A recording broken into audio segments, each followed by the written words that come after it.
Capítulo 5. O terror. 4 dias depois, a população de Itaguaí ouviu consternada a notícia de que um certo Costa fora recolhido à Casa Verde. Impossível! Qual impossível? Foi recolhido hoje de manhã. Mas, na verdade, ele não merecia. Ainda em cima, depois de tanto que ele fez. Costa era um dos cidadãos mais estimados de Itaguaí. Herdara 400 mil cruzados em boa moeda de El-Rei Dom João V. Dinheiro cuja renda bastava, segundo lhe declarou o tio no testamento, para viver até o fim do mundo.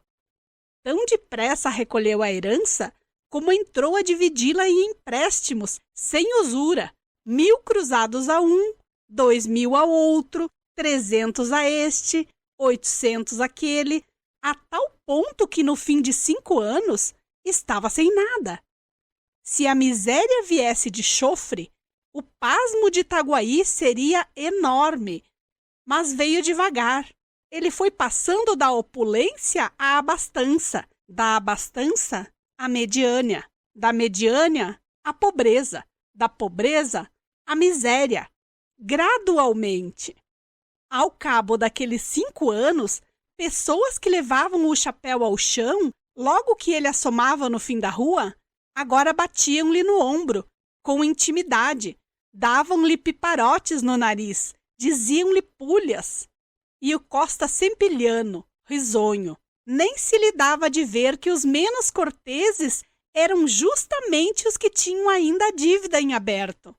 Ao contrário, parece que os agasalhava com maior prazer e mais sublime resignação.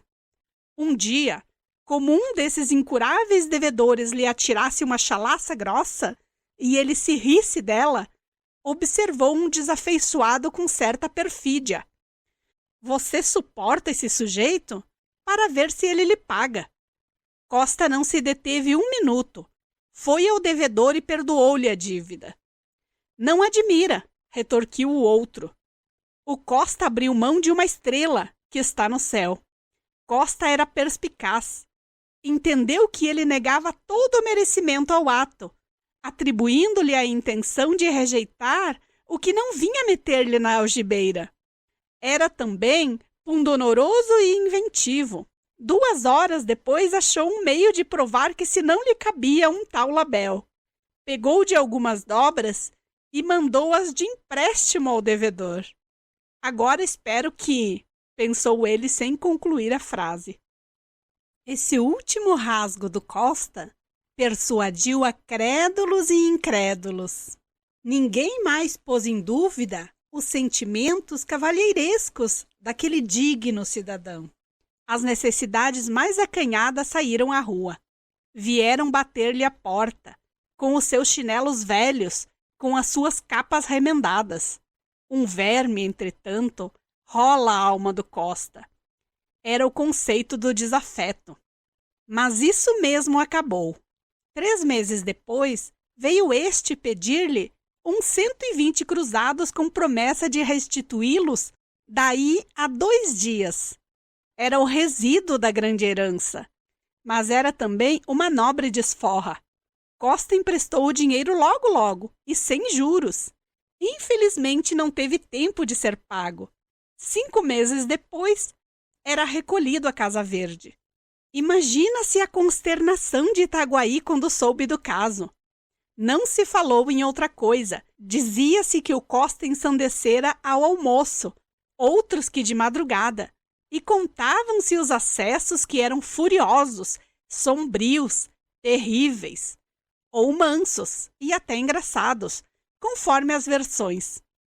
Muita gente correu à Casa Verde e achou o pobre Costa tranquilo, um pouco espantado, falando com muita clareza e perguntando por que motivo o tinham levado para ali. Alguns foram ter com o alienista. Bacamarte aprovava esses sentimentos de estima e compaixão, mas acrescentava que a ciência era a ciência e que ele não podia deixar na rua um mentecapto. A última pessoa que intercedeu por ele, porque depois do que vou contar ninguém mais se atreveu a procurar o terrível médico, foi uma pobre senhora, prima do Costa.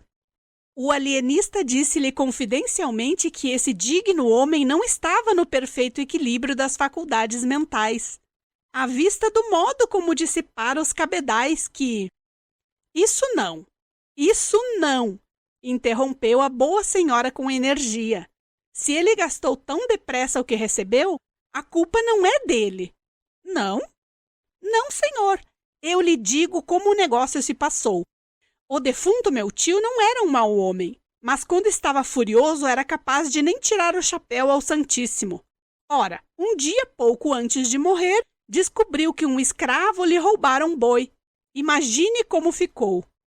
A cara era um pimentão. Todo ele tremia, a boca escumava. Lembra-me como se fosse hoje. Então, um homem feio, cabeludo em mangas de camisa, chegou-se a ele e pediu água. Meu tio, Deus lhe fale na alma, respondeu que fosse beber ao rio ou ao inferno. O homem olhou para ele, abriu a mão em ar de ameaça e rogou esta praga. Todo seu dinheiro não há de durar mais de 7 anos e 1 dia, tão certo como isto ser o sino Salomão. E mostrou o sino Salomão impresso no braço. Foi isto, meu senhor, foi esta praga daquele maldito. Bacamarte espetara na pobre senhora um olhar de olhos agudos como punhais. Quando ela acabou, estendeu-lhe a mão polidamente, como se o fizesse a própria esposa do vice-rei, e convidou-a a ir falar ao primo. A mísera acreditou. Ele levou-a à Casa Verde e encerrou-a na galeria dos alucinados. A notícia desta aleivosia do ilustre Bacamarte lançou o terror à alma da população. Ninguém queria acabar de crer que, sem motivo, sem inimizade, o alienista trancasse na Casa Verde uma senhora perfeitamente ajuizada, que não tinha outro crime senão o de interceder por um infeliz. Comentava-se o caso nas esquinas, nos barbeiros, edificou-se um romance, umas finezas namoradas que o alienista outrora dirigira à prima do Costa, a indignação do Costa e o desprezo da prima. E daí a vingança. Era claro. Mas a austeridade do alienista, a vida de estudos que ele levava, pareciam desmentir uma tal hipótese. Histórias. Tudo isso era naturalmente a capa do velhaco. E um dos mais crédulos chegou a murmurar que sabia de outras coisas. Não as dizia, por não ter certeza plena, mas sabia, quase que podia jurar.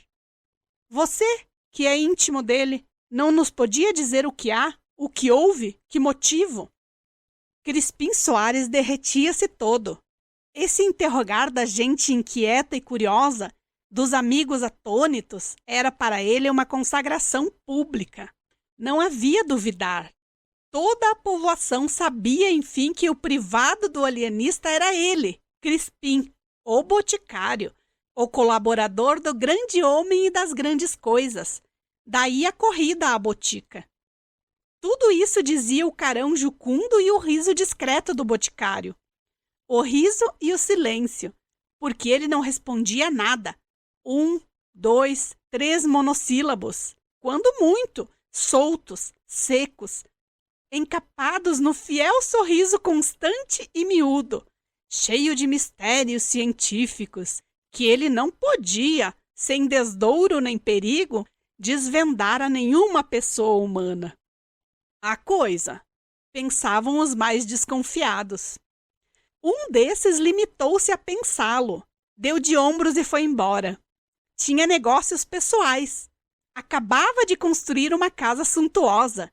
Só a casa bastava para deter e chamar toda a gente. Mas havia mais. A mobília, que ele mandara vir da Hungria e da Holanda, segundo contava, e que se podia ver do lado de fora, porque as janelas viviam abertas. E o jardim, que era uma obra-prima de arte e de gosto. Esse homem, que enriquecera no fabrico de albardas, tinha tido sempre o sonho de uma casa magnífica, jardim pomposo, mobília rara. Não deixou o negócio das albardas, mas repousava dele na contemplação da casa nova, a primeira de Itaguaí, mais grandiosa do que a Casa Verde, mais nobre do que a da Câmara.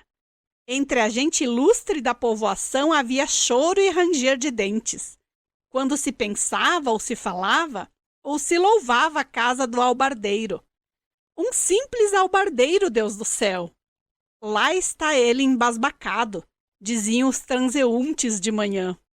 De manhã, com efeito, era costume do Mateus estatelar-se no meio do jardim com os olhos na casa, namorado, durante uma longa hora, até que vinham chamá-lo para almoçar. Os vizinhos, embora o cumprimentassem com certo respeito, riam-se por trás dele que era um gosto. Um desses chegou a dizer que o Mateus seria muito mais econômico e estaria riquíssimo se fabricasse as albardas para si mesmo.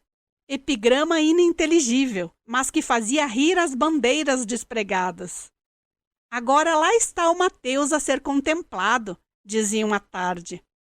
A razão deste outro dito era que de tarde, quando as famílias saíam a passeio, jantavam cedo, usava o Mateus postar-se à janela, bem no centro, vistoso, sobre um fundo escuro, trajado de branco, atitude senhoril, e assim ficava 2 e 3 horas até que anoitecia de todo. Pode crer-se que a intenção do Mateus era ser admirado e invejado, posto que ele não a confessasse a nenhuma pessoa, nem ao boticário, nem ao padre Lopes, seus grandes amigos. E, entretanto, não foi outra a alegação do boticário, quando o alienista lhe disse que o albardeiro talvez padecesse do amor das pedras, mania que ele, Bacamarte, descobrira e estudava desde algum tempo, aquilo de contemplar a casa. Não, senhor, acudiu vivamente Crispim Soares. Não? Há de perdoar-me, mas talvez não saiba que ele de manhã examina a obra, não a admira. De tarde são os outros que o admiram, a ele e a obra. E contou o uso do albardeiro todas as tardes, desde cedo até o cair da noite. Uma volúpia científica alumiou os olhos de Simão Bacamarte. Ou ele não conhecia todos os costumes do albardeiro, ou nada mais quis, interrogando o Crispim, do que a confirmar alguma notícia incerta ou suspeita vaga. A explicação satisfê-lo, mas como tinha as alegrias próprias de um sábio, concentradas, nada viu o boticário que fizesse suspeitar uma intenção sinistra. Ao contrário, era de tarde e o alienista pediu-lhe o braço para irem a passeio. Deus, era a primeira vez que Simão Bacamarte dava ao seu privado tamanha honra. Crispim ficou trêmulo, atarantado, disse que sim, que estava pronto. Chegaram 2 ou 3 pessoas de fora. Crispim mandou-as mentalmente a todos os diabos. Não só atrasavam o passeio, como podia acontecer que Bacamarte elegesse alguma delas para acompanhá-lo e o dispensasse a ele. Que impaciência, que aflição! Enfim, saíram. O alienista guiou para os lados da casa do albardeiro. Viu-o à janela. Passou 5, 6 vezes por diante, devagar, parando, examinando as atitudes, a expressão do rosto. O pobre Mateus apenas notou que era objeto da curiosidade ou admiração do primeiro vulto de Itaguaí, redobrou de expressão. Deu outro relevo às atitudes. Triste, triste. Não fez mais do que condenar-se.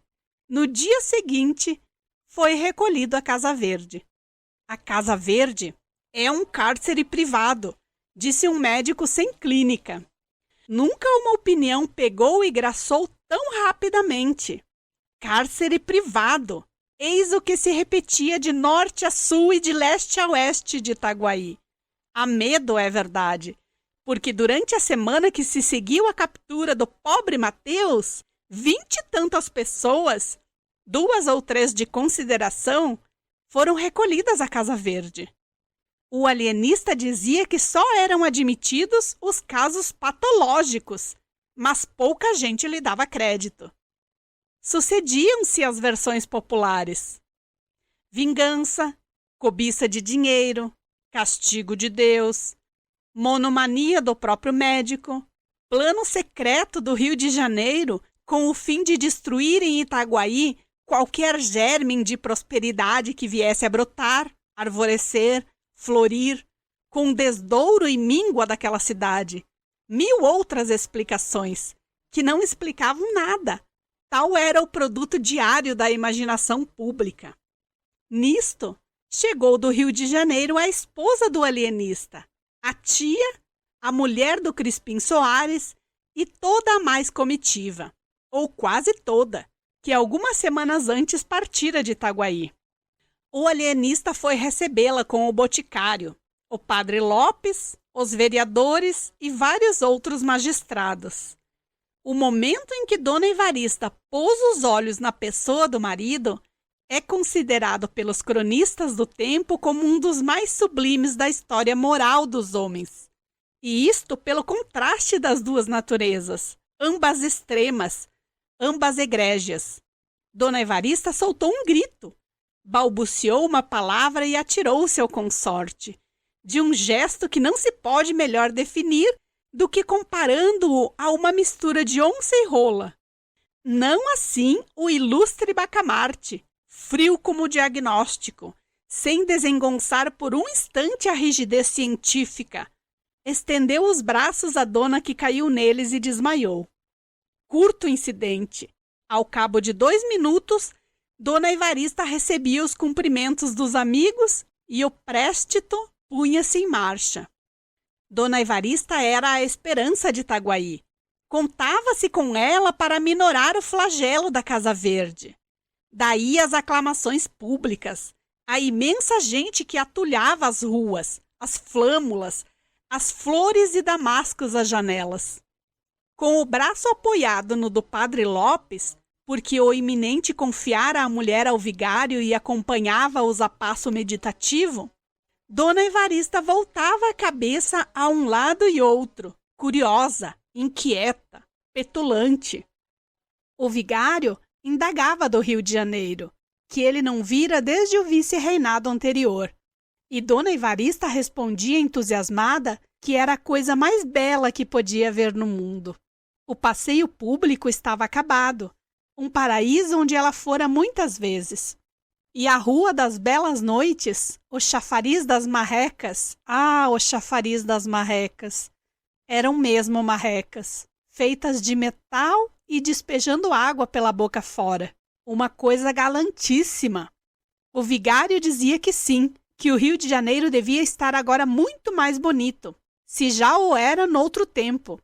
Não admira, maior do que Itaguaí, e demais, sede do governo. Mas não se pode dizer que Itaguaí fosse feio. Tinha belas casas, a Casa do Mateus, a Casa Verde. A propósito de Casa Verde, disse o padre Lopes, escorregando habilmente para o assunto da ocasião. A senhora vem achá-la muito cheia de gente. Sim, é verdade. Lá está o Mateus, o albardeiro. O albardeiro. Está o Costa, a prima do Costa, e fulano, e cicrano, e... Tudo isso doido? Ou quase doido, obtemperou o padre. Mas então, o vigário derreou os cantos da boca à maneira de quem não sabe nada, ou não quer dizer tudo. Resposta vaga, que não se pode repetir a outra pessoa por falta de texto. Dona Evarista achou realmente extraordinário que toda aquela gente ensandecesse. Um ou outro vá, mas todos? Entretanto, custava-lhe duvidar. O marido era um sábio. Não recolheria ninguém à Casa Verde sem prova evidente de loucura. Sem dúvida, ia pontuando o vigário. 3 horas depois, cerca de 50 convivas sentavam-se em volta da mesa de Simão Bacamarte. Era o jantar das boas-vindas. Dona Evarista foi o assunto obrigado dos brindes, discursos, versos de toda a casta, metáforas, amplificações, apólogos. Ela era a esposa do novo Hipócrates, a musa da ciência, anjo, divina, aurora, caridade, vida, consolação. Trazia nos olhos 2 estrelas, segundo a versão modesta de Crispim Soares, e 2 sóis no conceito de um vereador. O alienista ouvia essas coisas um tanto enfastiado, mas sem visível impaciência. Quando muito, dizia ao ouvido da mulher que a retórica permitia tais arrojos sem significação. Dona Evarista fazia esforços para aderir a esta opinião do marido, mas, ainda descontando 3/4 partes das louvaminhas, ficava muito com que enfunar-lhe a alma. Um dos oradores, por exemplo, Martim Brito, rapaz de 25 anos, pintalegrete acabado, curtido de namoros e aventuras, declamou um discurso em que o nascimento de Dona Evarista era a explicação pelo mais singular dos réptos. Deus, disse ele, depois de dar o universo ao homem e à mulher, esse diamante e essa pérola da coroa divina, e o orador arrastava triunfalmente esta frase de uma ponta à outra da mesa. Deus quis vencer a Deus e criou Dona Evarista. Dona Evarista baixou os olhos com exemplar modéstia. 2 senhoras, achando a cortesanice excessiva e audaciosa, interrogaram os olhos do dono da casa. E, na verdade, o gesto do alienista pareceu-lhes nublado de suspeitas, de ameaças e, provavelmente, de sangue. O atrevimento foi grande, pensaram as 2 damas, e uma e outra pediam a Deus que removesse qualquer episódio trágico, ou que adiasse ao menos para o dia seguinte. Sim, que o adiasse. Uma delas, a mais piedosa, chegou a admitir consigo mesma que Dona Evarista não merecia nenhuma desconfiança. Tão longe estava de ser atraente ou bonita. Uma simples água morna. Verdade é que, se todos os gostos fossem iguais, o que seria do amarelo? Esta ideia fê-la tremer outra vez, embora menos. Menos porque o alienista sorria agora para o Martim Brito, e, levantados todos, foi ter com ele e falou-lhe do discurso. Não lhe negou que era um improviso brilhante, cheio de rasgos magníficos. Seria dele mesmo a ideia relativa ao nascimento de Dona Evarista? Ou tê-la-ia encontrado em algum autor que... Não, senhor, era dele mesmo. Achou-a naquela ocasião e pareceu-lhe adequada a um arroubo oratório. De resto, suas ideias eram antes arrojadas do que ternas ou jocosas. Dava para o épico. Uma vez, por exemplo, compôs uma ode à queda do Marquês de Pombal, em que dizia que esse ministro era o dragão aspérrimo do nada, esmagado pelas garras vingadoras do todo. E assim outras mais ou menos fora do comum, gostava das ideias sublimes e raras, das imagens grandes e nobres. Pobre moço, pensou o alienista, e continuou consigo. Trata-se de um caso de lesão cerebral, fenômeno sem gravidade, mas digno de estudo. Dona Evarista ficou estupefata quando soube, 3 dias depois, que o Martim Brito fora alojado na Casa Verde. Um moço que tinha ideias tão bonitas. As 2 senhoras atribuíram o ato a ciúmes do alienista. Não podia ser outra coisa. Realmente, a declaração do moço fora audaciosa demais. Ciúmes? Mas como explicar que logo em seguida foram recolhidos José Borges do Couto Leme, pessoa estimável, o Chico das Cambraias, folgazão emérito, o escrivão Fabrícios e ainda outros? O terror acentuou-se. Não se sabia já quem estava são, nem quem estava doido. As mulheres, quando os homens saíam, mandavam acender uma lamparina a Nossa Senhora. E nem todos os maridos eram valorosos. Alguns não andavam fora sem 1 ou 2 capangas. Positivamente o terror. Quem podia, emigrava. Um desses fugitivos chegou a ser preso a 200 passos da vila.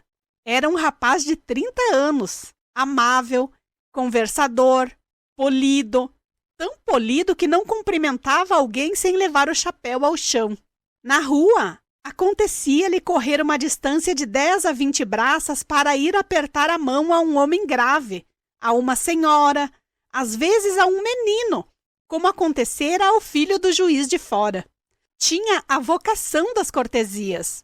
De resto, devia às boas relações da sociedade, não só aos dotes pessoais, que eram raros, como a nobre tenacidade com que nunca desanimava diante de 1, 2, 4, 6 recusas, caras feias, etc.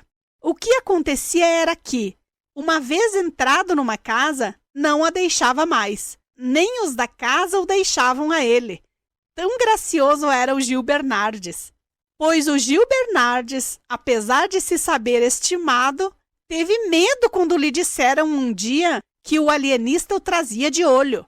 Na madrugada seguinte fugiu da vila, mas foi logo apanhado e conduzido à Casa Verde. Devemos acabar com isto. Não pode continuar. Abaixo a tirania. Déspota, violento, Golias. Não eram gritos na rua, eram suspiros em casa, mas não tardava a hora dos gritos. O terror crescia, avizinhava-se a rebelião. A ideia de uma petição ao governo para que Simão Bacamarte fosse capturado e deportado andou por algumas cabeças, antes que o barbeiro Porfírio a expendesse na loja com grandes gestos de indignação. Note-se, e essa é uma das laudas mais puras desta sombria história, note-se que o Porfírio, desde que a Casa Verde começara a povoar-se tão extraordinariamente, viu crescerem-lhe os lucros pela aplicação assídua de sanguessugas que dali lhe pediam, mas o interesse particular, dizia ele, deve ceder ao interesse público. E acrescentava, é preciso derrubar o tirano. Note-se mais que ele soltou esse grito justamente no dia em que Simão Bacamarte fizera recolher à Casa Verde um homem que trazia com ele uma demanda, o Coelho. Não me dirão em que é que o Coelho é doido? Bradou o Porfírio. E ninguém lhe respondia. Todos repetiam que era um homem perfeitamente ajuizado. A mesma demanda que ele trazia com o barbeiro, acerca de uns chãos da vila, era filha da obscuridade de um alvará e não da cobiça ou ódio. Um excelente caráter o Coelho. Os únicos desafeiçoados que tinham eram alguns sujeitos que diziam-se taciturnos ou alegando andar com pressa. Mal o viam de longe e dobravam as esquinas, entravam nas lojas, etc.